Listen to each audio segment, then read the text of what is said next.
juste que j'ai une conjonctivite allergique et j'ai un œil qui est super gonflé et rouge. Donc, c'est plutôt pour moi, pour me rassurer, moi. Merci. Donc, comment? Merci beaucoup. Merci. Je ne sais pas comment faire passer les slides. Je ne sais pas. Ah. Ça, c'est pour un truc que tu appuies là, mais tu appuies fort. Ah, ok. Merci. Merci.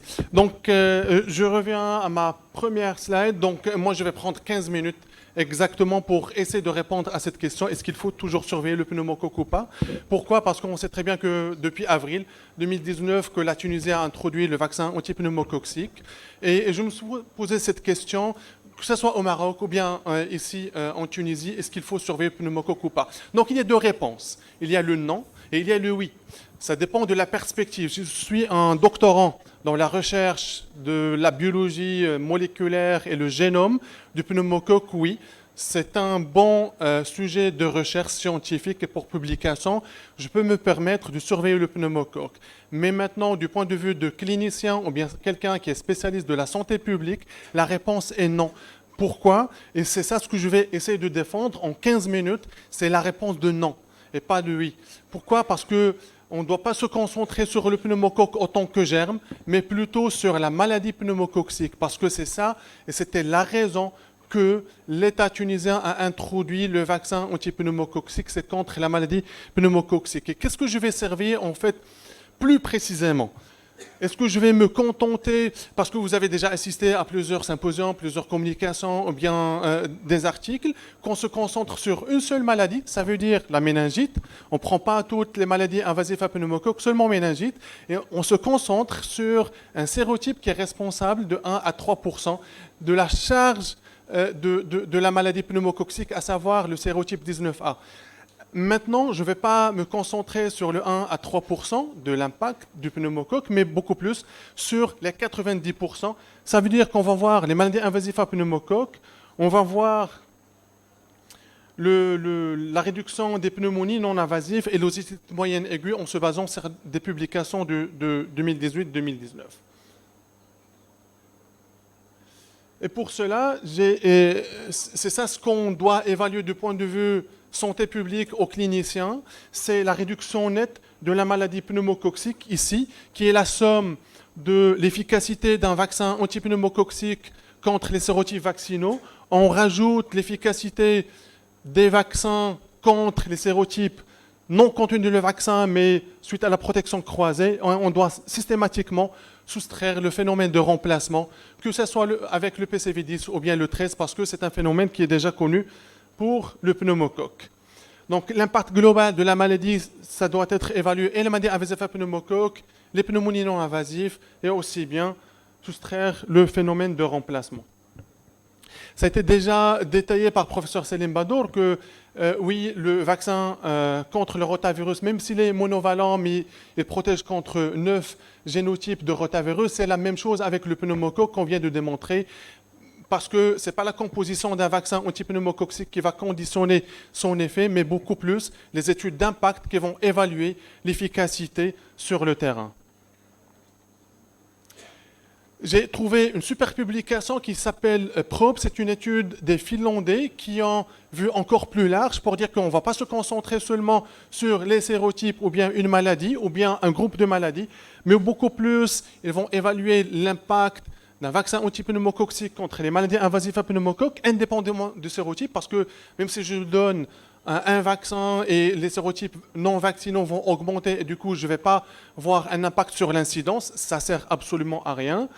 Aussi bien, ils ont évalué l'impact sur la pneumonie, l'otite moyenne aiguë récurrente ou bien compliquée, les infections des voies respiratoires supérieures et la consommation d'antibiotiques associés aux études moyennes aiguës. Pourquoi? C'est pour avoir une idée qui est encore plus globale par rapport à la maladie antipneumococcique. Je pars directement au résultat. C'était d'abord la première étude au monde qui a pris tous ces paramètres pour avoir une vue qui est globale de la charge de la maladie pneumococcique. Par rapport à l'efficacité de PCV10 sur les maladies invasives à pneumocoque, indépendamment des sérotypes, ça veut dire même le 3, le 6, le 19A et même les autres qui ne sont pas les 90 sérotypes qui restent. En fait, PCV10 était efficace à 94% sur les maladies invasives à pneumocoque indépendamment des sérotypes, et c'est ça ce qui est important du point de vue clinicien ou bien santé publique. 23% d'efficacité contre les pneumonies diagnostiquées à l'hôpital, 13% contre les tympanoplasties pour soulager déjà la douleur de l'otite et 7% de prescription d'antibiotiques. Malheureusement, je vois 7%. Malheureusement, je vois que c'est un peu très prématuré dans nos pays, je parle du Maroc ou bien de la Tunisie, d'évaluer déjà l'impact d'une vaccination sur la consommation des antibiotiques parce qu'on n'a pas des systèmes d'assurance nationale ou bien des registres pour lier chaque prescription au conseil d'antibiotiques à une pathologie. Mais c'est super. Si, suite à une vaccination, on peut déjà baisser la prescription des antibiotiques. Donc, PCV10 en Finlande a considérablement agit sur les maladies invasives à pneumocoque d'une façon globale, indépendamment des sérotypes, mais aussi bien sur l'otite, pneumonie et la consommation des antibiotiques. Et du coup, ils se sont amusés même de faire d'autres analyses, donc ad hoc après la publication, de dire que si jamais je vaccine 1000 bébés, qu'est-ce que je gagne? Ou bien qu'est-ce que j'évite?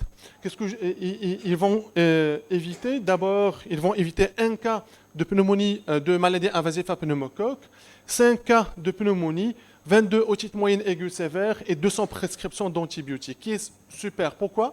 Parce qu'ils ne vont pas seulement se contenter de l'effet clinique d'un vaccin antipneumococcique, mais ils doivent le lier systématiquement aux bénéfices financiers à l'État qui achète les vaccins pour toute la population.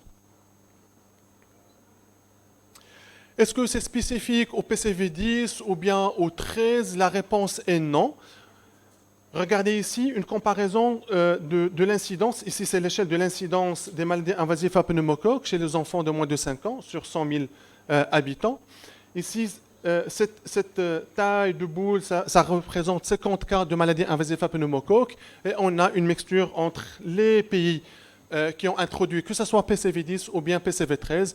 Il y a d'autres pays qui ont déjà essayé le PCV7 bien avant et d'autres non. Pour dire que est-ce qu'il y a une différence? La réponse, je pars directement, c'est non. Pourquoi? Parce qu'avant la vaccination antipneumococcique, regardez la taille ou bien le nombre des cas de maladies invasives à pneumocoque. Le passage vers le PCV7 a fait baisser cette incidence dans tous les pays qui ont introduit le PCV7. Et puis, que ce soit le passage vers le 10 ou bien le 13, l'incidence a baissé. Donc, c'est indépendamment du vaccin antipneumococcique, le plus important, c'est la baisse des maladies invasives à pneumocoque. Quelques exemples. Un exemple qui vient de Canada, Québec principalement, qui ont essayé les 3 vaccins, le PCV7, le 10 et le 13. Donc 7 ans avec le 7, 1 an et demi avec le 10. Et puis finalement, ils ont switché parce qu'ils étaient un tout petit peu stressés de passer suite à l'augmentation de sérotype 19A au Canada. Mais ce qu'ils ont fait différemment aux autres pays, qu'ils ont déjà continué la surveillance épidémiologique et ils ont fait des études comparatives sur place pour les 2 schémas, que ce soit 2+1 ou bien 3+1 pour les 2 vaccins pour les enfants canadiens, pour arriver à une conclusion qui était publiée en février 2018, qu'il n'y a pas de différence substantielle entre les 2 vaccins et du coup, le seul critère de choix, c'est le prix. Et du coup, après, en 2018, ils sont passés encore une fois vers PCV10. Nouvelle-Zélande, un autre exemple qui vient d'un autre coin du monde. Qu'est-ce qu'ils donnent? D'abord, eux aussi, mais ils font un cycle de 4 ans. Donc, leur marché public, c'est 4 ans. Ils ont déjà commencé par le PCV7, et puis le 10, 4 ans, le 13, 4 ans. Qu'est-ce qu'ils constatent? Que c'est presque la même schéma épidémiologique ou bien d'incidence des maladies invasives à pneumocoque, indépendamment du vaccin. Vous regardez ici les pics qui coïncident parfaitement avec l'épidémie de la grippe. Donc, c'est l'infection grippale qui est un lit pour l'infection pneumococcique. Et du coup, que ce soit avec le PCV10 ou le 13, il n'y a pas de différence. Et en juin, exactement en 2018, ils sont passés vers le PCV10. Ça ne veut pas dire que dans tous les pays du monde, que PCV10 est moins cher que PCV13. On a des exemples que PCV13 propose un prix qui est plus compétitif que PCV10. Donc, aucune différence substantielle et les Hollandais vont passer encore 4 ans pour le PCV10. J'ai trouvé une seule et unique publication, ça ne veut pas dire que c'est la seule étude ici au Maroc, mais c'est la seule qui est publiée, 1 an et demi avec PCV 13 et puis 2 ans et demi avec le PCV 10. Au Maroc, il y avait une baisse de 61% des maladies invasives à pneumocoque chez les enfants. En mai 2019, il y a 4 mois, j'ai vu sur une présentation de la SOMIPEV, c'est la Société marocaine d'infectiologie et de vaccinologie au Maroc, qui chapeaute 6 CHU. Ils ont un système de observatoire des méningites au Maroc. Ils ont montré déjà une baisse de 75% à aujourd'hui, mais je ne l'ai pas utilisé parce qu'il n'est pas encore publié. Donc le PCV10 a marché, même après le switch, mais comme ce n'est pas seulement que le Maroc, Canada, on voit ici les recommandations de l'OMS, le groupe SAGE, des experts, qu'il n'existe actuellement aucune différence entre les deux vaccins. Le Centre international d'accès à la vaccination, pareil, preuve actuelle n'indique aucune différence. PAO, donc c'est l'équivalent de l'OMS au niveau de l'Amérique latine et Caraïbes. Il n'y a aucune différence entre les deux et du coup, ils recommandent aux États de considérer que le prix dans leur prise de décision. Donc, pas de différence notable entre les deux. J'ai pris ici le relevé épidémiologique hebdomadaire publié le 22 février 2019 que l'OMS reconnaît que les deux vaccins entraînent tous les deux une réponse en anticorps contre le sérotype 19A. C'était une discussion depuis longtemps. Est-ce qu'il y a la protection croisée ou pas? Maintenant, l'OMS a publié en analysant toutes les données qui sont actuellement disponibles. Et ça fait même partie de l'AMM de PCV10. Maintenant, juste à titre comparatif, est-ce que seulement il y a le Maroc, Canada ou bien Nouvelle-Zélande? Non.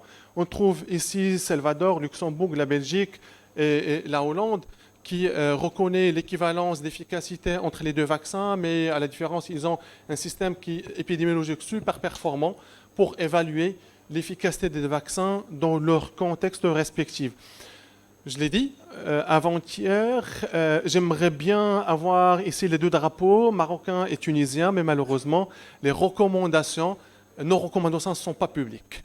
On sait très bien que même au Maroc ou bien en Tunisie, les experts reconnaissent que les deux vaccins ont même efficacité, mais ils ne sont pas publics pour que je les prenne ici à rajouter les deux drapeaux. Probablement, Inch'Allah, la prochaine fois. Donc, comme j'ai dit, le Maroc était le premier pays, mais il n'est pas le seul à switcher de PCV 13 vers le 10. Là, la Belgique, la Suède. Qu'est-ce qu'a apporté de plus ce passage?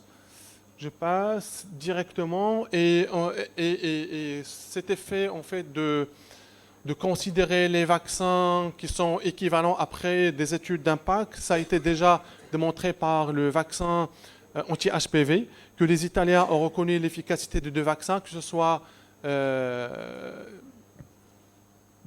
bivalent ou bien le quadrivalent. Et du coup, ils ont gagné sur le budget. Ils ont baissé le budget par la moitié en mettant en concurrence les deux producteurs en même temps. Pareil pour le Maroc, en 2012, le fait de passer du PCV 10 vers le PCV du 13 vers le 10, ça a permis d'introduire le vaccin antirotavirus dans un programme national d'immunisation en respectant le même budget qui était alloué pour la vaccination. La Nouvelle-Zélande, qu'est-ce qu'ils ont fait? En fait, lors de ce passage, le dernier passage, ils ont élargi la vaccination anti-HPV même pour les garçons, parce que c'était seulement spécifique aux filles, et aussi bien, ils ont généralisé la vaccination contre la varicelle dans un programme national d'immunisation. Et du coup, ils allient les deux, et l'impact clinique et l'impact financier pour élargir la vaccination.